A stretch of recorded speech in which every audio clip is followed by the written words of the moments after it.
I always say, and I think it's one of the hardest lessons for applicants to accept, is that they should view the admissions process as a two-way street.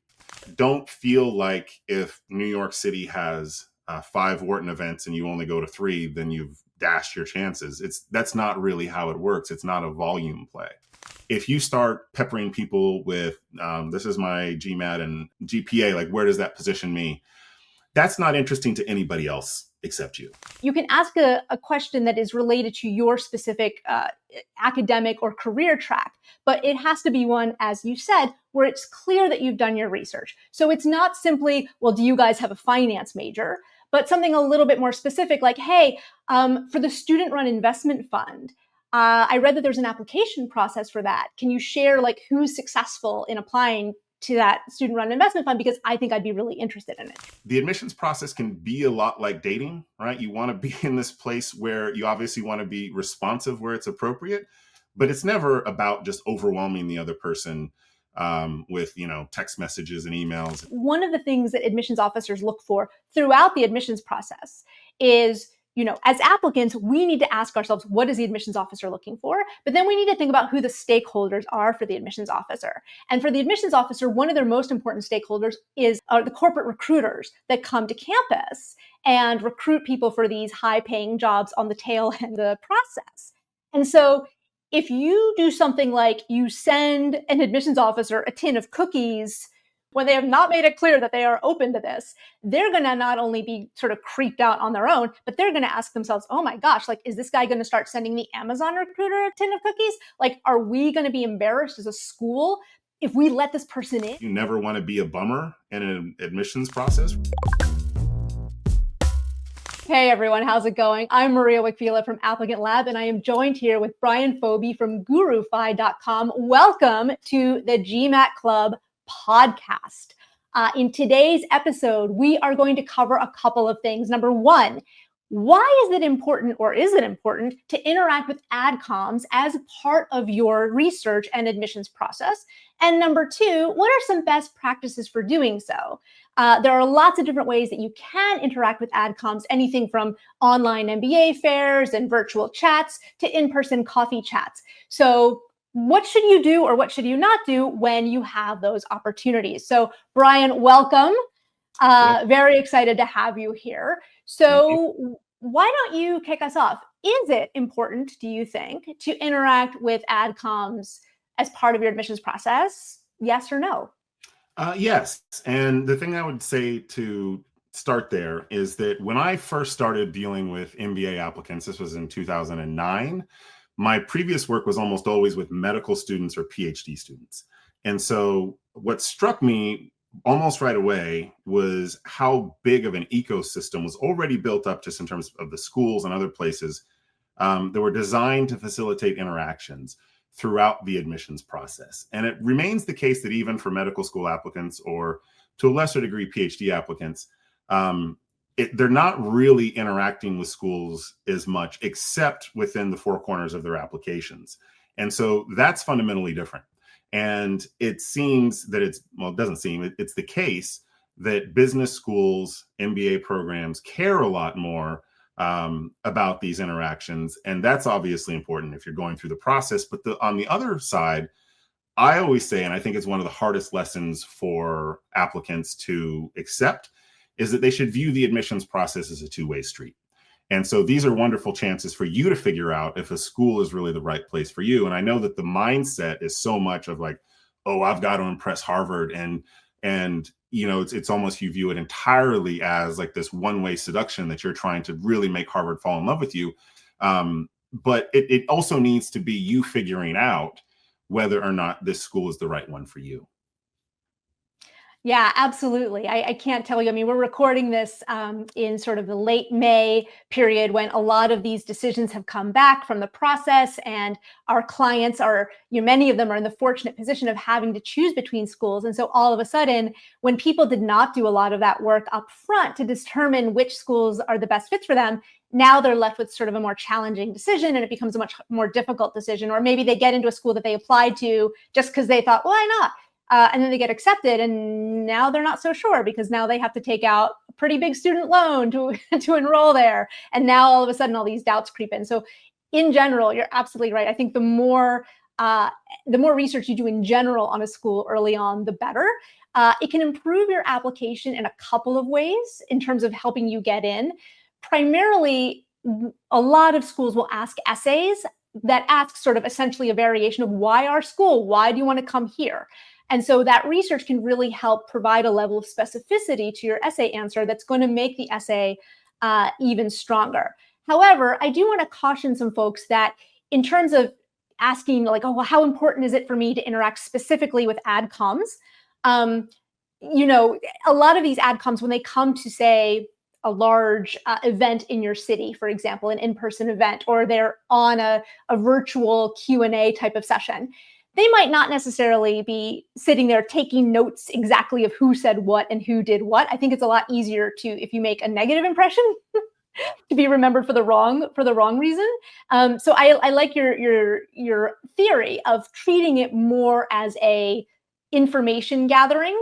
I mean, obviously you want to try to make a good impression, but more of an information gathering thing. And one other thing I want to note is that in terms of, well, does it actually matter if I interact with an AdCom or not?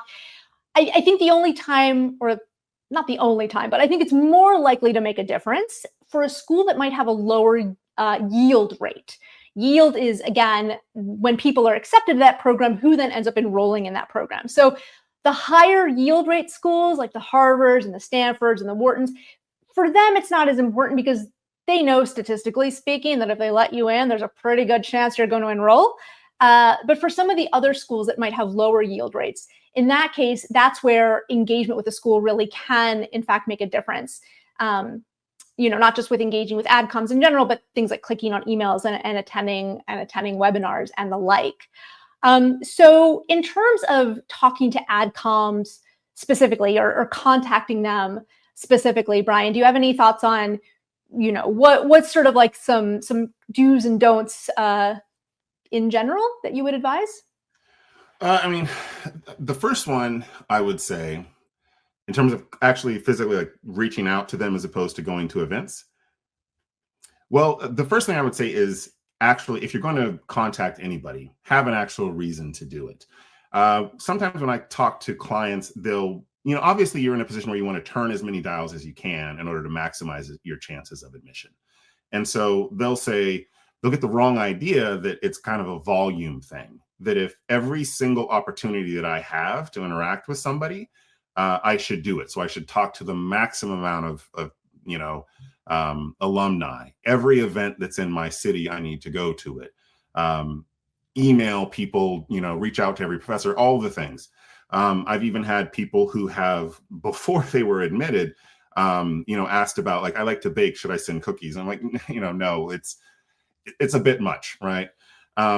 It's a highly fraught metaphor, but I will go there anyway. It's the admissions process can be a lot like dating, right? You want to be in this place where you obviously want to be responsive where it's appropriate, but it's never about just overwhelming the other person with, you know, text messages and emails, et cetera. It's about approaching the process thoughtfully. If there is an event in your area and you are interested in the school, or if there's a virtual event, which we can talk about in a bit, and you're interested in that school, by all means go. But don't feel like if New York City has 5 Wharton events and you only go to 3, then you've dashed your chances. That's not really how it works. It's not a volume play. Yeah, I agree with you. Not only is it not a volume play, but I think this point you were making, too much volume is actually, it's too much. You know, I worked with someone once who, without me telling them to do this, I was like, oh my gosh, I wish you would have asked me first. They were applying to, I think, one of the top schools. And they're like, Maria, I emailed 50 different students at that school, and I asked all of them to contact the admissions office and tell them that they should let me in. And I was like, whoa, how do you know 50 people at this school? It's a pretty small program. He's like, oh, I don't know them. I just cold emailed them. And I said, hi, I'm so-and-so, and can you please contact the admissions office and let me in? And I think that really backfires, because I think one of the things that admissions officers look for throughout the admissions process is as applicants, we need to ask ourselves, what is the admissions officer looking for? But then we need to think about who the stakeholders are for the admissions officer. And for the admissions officer, one of their most important stakeholders is the corporate recruiters that come to campus and recruit people for these high-paying jobs on the tail end, on the end of the process. And so if you do something like you send an admissions officer a tin of cookies when they have not made it clear that they are open to this, they're going to not only be sort of creeped out on their own, but they're going to ask themselves, oh my gosh, like, is this guy going to start sending the Amazon recruiter a tin of cookies? Like, are we going to be embarrassed as a school if we let this person in and then they start doing this weird stuff with like the investment banking HR people? So keep that in mind. I think it's important, like you said, yes, go to the event, attend the online webinar, etc., but don't knock yourself out, thinking that more is more. Frequently, it's not more, and it just doesn't show terrific judgment on your side. Yeah, and the other part too is I would show up already having done a lot of research, and so again, to use the dating metaphor, if you're going to go on a date with someone from Hinge or whatever, I assume you have read their profile so that you don't ask questions that are like, what do you do? It's like, well, don't you know that I'm a doctor? But instead you can have questions that are meant to go a step further. So in this context, it wouldn't be, can you tell me what your average GMAT or SAT score is? Or, do I have enough work experience coming out? Those are all things you can find on the website. And so website questions aren't what you want to come with. The first thing that I would think about in one of those sessions is kind of the gut level question of, could I imagine myself enjoying 2 years in this place, right? With these people? Do I feel like I vibe? Now, a vibe or a gut feeling is only the first step of a process, right? Was it gut feeling or intuition is logic in a hurry? That's the Churchill line, right? So if you feel a certain way, ask yourself why, and then you can go from there. But it's that first step of attempting to get to know a place. And a lot of the questions that I like in those settings are designed to figure out what makes the people there excited, what it is that they're passionate about, what it is that, might make it a good place for you. In my conversations with admissions directors or admissions committee members, for the old iteration of this podcast, one of the questions I would ask is, what type of student thrives in your program? And that was always a question that made them really excited, because they could tell me about the strengths of the program without necessarily focusing on or framing it as, here's what's great about my school, but rather like, here's what our program allows students to do and become. And so that type of approach is much more interested in getting schools to explain or to define themselves and how they envision success for students, shows at least a much deeper level of thought than something that is just kind of like a demographic question or a website question. Yeah, and I think, especially if it's a situation where your identity is traceable to you, let's say a one-on-one type of situation or a one-on-one type of coffee chat, then I would urge you to try to keep the questions a little bit on the positive side and not make the admissions officer feel like they're on the defensive. Even if your question is totally valid, I don't want you to be associated with as like the person who asked the negative or uncomfortable question. So I really like, what kind of student thrives in your environment? What are some of your favorite anecdotes or memories from students this past year, things that happened on campus that you were excited about? You can also ask, if it is more of a one-on-one type of situation, you can ask a question that is related to your specific academic or career track, but it has to be one, as you said, where it's clear that you've done your research. So it's not simply, well, do you guys have a finance major?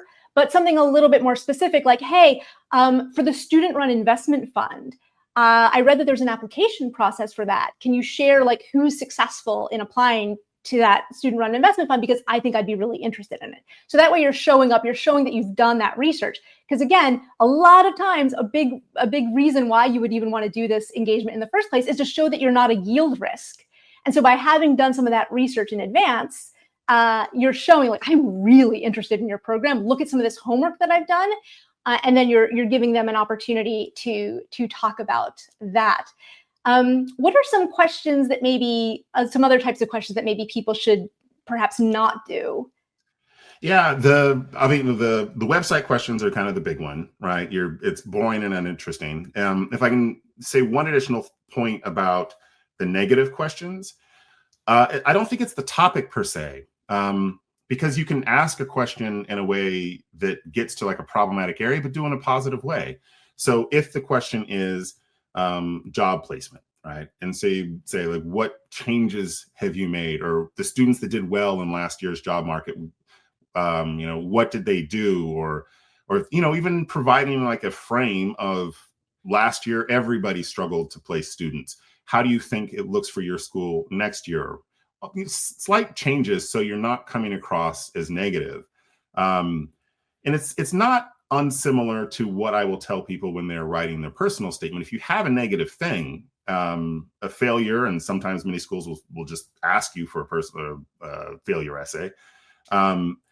It's fine and obviously sometimes necessary to talk about those things, but the ultimate outcome shouldn't be a bummer, because you never want to be a bummer in an admissions process, for lack of a better word. You want to find a way to come across as optimistic.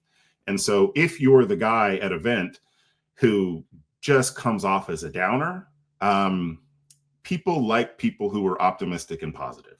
Don't be phony, right? Don't have a fake smile, but you should try to make it so that your affect is one of enthusiasm, of positivity, of optimism, and not someone who's there to, do a Clarence Darrow cross-examination of, a representative from the school in order to demonstrate how clever you are. And because that's just not going to land well. Yeah, absolutely not. And I agree with you. When you're talking about something negative about yourself in your application, try to put some sort of a positive spin on it. I call that the silver lining technique. And similarly, if you feel like you absolutely have to ask a question about something difficult, just frame it in a way that shows that you empathize with the admissions officer, or that you're looking at it from an optimistic viewpoint. This can also be another place where your research shines through. So, for example, if you are genuinely curious about perhaps some of the more difficult job placement numbers that might happen in a given year, if you've done research already with some students, instead of saying like, well, what are you guys doing to try to, correct for this difficult recruiting environment? You could instead make it that much stronger by saying, well, I've spoken to a few students in the tech club, and they said that the networked job opportunities were harder to get, but they were indeed out there. Do you foresee that being something that continues into the future? So again, another little way to kind of drop in that you've done that research. I was just going to say, and if you've worked with applicants at lots of different types of schools, it is very clear, because it's the only professional program that does this, that will mention, I spoke to such and such representative, or, you will have some reference to an alum or a current student, anything that demonstrates that, a connection, a thoughtfulness to the approach, to your application, that it's not just a copy paste, I'm applying to 10 schools and I don't want to write 10 essays, right? All of that ends up being really important. I completely agree. So moving on to a slightly kind of unique situation where you can engage with AdCom, and that is, say, an online, a virtual chat, or something like, GMAT Club will often do webinars with school representatives, or the MBA Spotlight, or all kinds of opportunities that GMAT Club offers people to engage with admissions officers. Is there anything different about when you are in sort of a more anonymized setting? And so what are some of the differences? Well, some of the differences are you might use your real name, but you might not use your real name. You probably won't appear on camera. It's much more likely that any sort of question or comment that you make would be text in the chat box. And so what about some do's and don'ts with that specific environment? Yeah, so I mean, the place to start, obviously, if it's anonymous, I guess in theory, there's less downside to being rude, but still don't be rude, right? It's a good rule of thumb in all interactions, online or otherwise, to be polite. One of the things to think about is whether or not you are contributing to the discussion that's going on, contributing positively to the discussion that's happening. And so again, to go back to the idea of like the website questions, if you start, peppering people with, this is my GMAT and GPA, like where does that position me? That's not interesting to anybody else except you. I guess it could theoretically be, interesting to someone who has the exact same scores, but not really. And so think about ways that you can move the conversation forward, that you can expand on it. Demonstrate a small degree of empathy in thinking about what are things that other applicants are interested in, and focus on getting the school to talk about particular programs and strengths and things that make them unique, and less about, finding small details about, my application, et cetera. It's also the case that for some of these discussions, as often as, I've participated in them, we have a lot of comments and you can choose the ones that you're going to answer when they're text on the side. The ones that I like to answer are obviously the ones that are not yes, no questions, but rather an opportunity to talk about something for a little bit. And so think about that as well, that if it's just purely informational, that you can get, a 15-second response, in all likelihood, you could probably find that on Reddit or on their website. So, maybe stay away from those questions. Yeah, one of my pet peeves about the what are my chances types of questions, and personally, whenever I'm doing a webinar and I see those in the comments, I intentionally skip them. And I tell people up front, like, please don't enter this because I'm not going to answer it for a number of reasons. Like, as you pointed out, for starters, it's only going to be interesting to you if you're like, oh, I have a 795 GMAT and a, 2 point whatever, and I work in the, like, that's only interesting for you, number one. And also number two, that's why there's an admissions process, right? If it were that easy for an admissions officer to say yay or nay based on, 4 bullet points, then we wouldn't even have an admissions process. So, even if your profile gets selected to be covered, which is often probably not going to happen, the admissions officer is going to say, well, the devil is in the details and you're just going to have to apply, and that's how we're going to find out. So you're not even going to get anything really all that useful other than platitudes about it's a holistic process and it's going to depend on so many different details.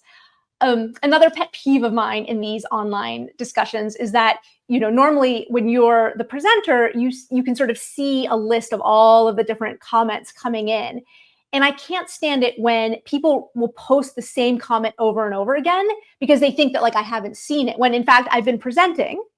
And then, okay, now it's time to go to the list of questions. And if I didn't answer your question from 15 minutes ago, it's not because I saw it 15 minutes ago and decided to not answer it. It's because I was doing something else. And so when people sometimes are like, hey, answer my question, I asked where's my question, and they post it like 5 times, that can get really annoying. Or similarly, when someone tries to hog the floor, right? They ask their one question, it got answered, and then they're like, okay, so here's 5 more questions. So the golden rule applies here as it does in so many different situations, right? If you would not want somebody else to be hogging the floor, if you would get irritated at them doing that, then maybe you shouldn't do it either. And the thing I would add, if getting an answer or interacting with the person is important to you, actually pay attention to the presentation. And because I will almost always stop and answer something that is maybe germane to the slide that I was just talking about. Because there's a lot of whatever, if I'm talking about how to write an introduction, to your personal statement, and someone says, I haven't had a job for 3 years, should I still apply, or is it being out of work? That's not at all relevant to what's going on. I might answer it at the end if I have an extra 45 seconds. But if you want that interaction, then pay attention and actually think about questions that are germane and could be interesting and responsive to the thing the person is talking about at that time. Because at least for me, I'm way more likely to actually select you and have maybe even a back and forth with you. Or similarly, at the end of the presentation, you enter in your question and it's something that I or they covered 20 minutes ago, and it's clear that you either zoned out, you were playing Candy Crush on your phone or watching TikTok videos while I was giving my presentation. So that can also give just not a great, just doesn't leave people with a great feeling. Sure. And so related to this, right, is that a lot of the rules or the ideas that we talk about, politeness, et cetera, they obviously, if you're going to have an in-person That is, you can see each other, interaction with someone from a school. All of the rules that should apply to an actual physical person-to-person conversation should also apply. So care about how you're dressed. I guess you can wear basketball shorts if you want, but the part that's in the box should be well-dressed. Think about the presentation. You don't necessarily have to curate precisely how you want your room to look, but if you decide to either have it unblurred like this, or to have something in the background, give it some thought. So for example, I have just decided that I always just blur out my books because I'm a history nerd and there are all sorts of things. And I don't necessarily want people to make judgments about me based on what I'm reading. But I say, well, the fact that I read books will probably be impressive to people. So at least give some thoughtfulness to the process, because it's the first opportunity a lot of times people have to make a visual presentation to somebody. And so giving a moment's curation can matter. And certainly, I wish I didn't have to say things like this, but I've seen these things and I've experienced them on Zoom meetings, a messy room with open pizza boxes and all of that. Again, I wish this was like a thing that didn't exist, but, take a moment to make sure that how you present yourself is how you want people to see you. Absolutely. Yeah. You don't want the piles of dirty laundry. You can wear whatever you want on the bottom or nothing at all, but from at least the sort of the sternum up, you're going to want to be presentable. And another thing to think about especially if it's like a one-on-one type of Zoom meeting, you're also going to want to think about the lighting and making sure that you're not sitting, like, for example, with a window behind you, because that's going to shadow you out. You're going to want at least one source of light on your face, for example. Also make sure that there are no distractions. So if you live with other people or creatures such as pets, make sure that they are aware of the fact that there's an important conversation going on. Maybe you close the door and don't let the cat in, things like that, just so that way you're treating it as seriously as you would, say, a job interview. And one thing I do sometimes for Zoom meetings is I'll put Post-its around my computer. They're not seen by the person there, but one of my weaknesses, I always forget people's names. And so if I know I'm going to meet with someone, I'll have the name that's written there so that if I have that little glitch, I won't call them buddy. All right. And that's just really helpful. And having something like that that's just, a bit of a crutch can lower the sense of anxiety that you might have. I will also do really cheesy things like put a little Post-it that says smile or relax, or a little message that's just, again, meant to ground you. Do not, ! Attempt to have like a little monologue written out or something like that, unless you have an extensive acting background and you can deliver it, without indication and with, excellent performance. Is only going to cause problems. But small little notes to yourself can be helpful. Yeah, absolutely. I've got a whole video on that in Applicant Lab with some examples of do's and don'ts on that front. But never, little things to hint for yourself, to remind yourself, little mnemonics, great, but never have like an entire script ready. Because the chances of you being able to pull it off and make like, oh, it doesn't, we totally can't tell that you're reading from a script, very unlikely. And then also the chances that the conversation is going to go exactly the way you think it's going to go, also highly unlikely. So don't spend all this time preparing to give that one perfect response to a question or a conversational scenario that simply might not occur. Yeah, and the big overarching point there is to remain connected and present in the conversation. So listen to what the other person is saying. Don't just use it as an opportunity to, throw in a couple of things that you think will be really impressive, because those will come across as forced. And then I guess the last thing I would say is you will usually, even in these settings, be asked at the end if you have a question. I would have something, generally kind of prepared, especially if it's a one-on-one. No, I'm good is never the answer to do you have any questions? So have something prepared there so that if a question doesn't arise in the course of the conversation, that you can have something that you fall back on. So great. Thank you so much, Brian. I think we have given people a terrific amount of tips and tricks, things to think about, things to prepare, so that no matter how they engage with admissions officers, whether it's in person or through a virtual GMAT Club event, they're going to make the best of it. Well, thank you again, Brian, for joining me today. Again, I'm Maria Wich-Vila from Applicant Lab. And I'm Brian Fobi from GuruFi.com. And you've been listening to the GMAT Club Podcast. Thanks for joining us.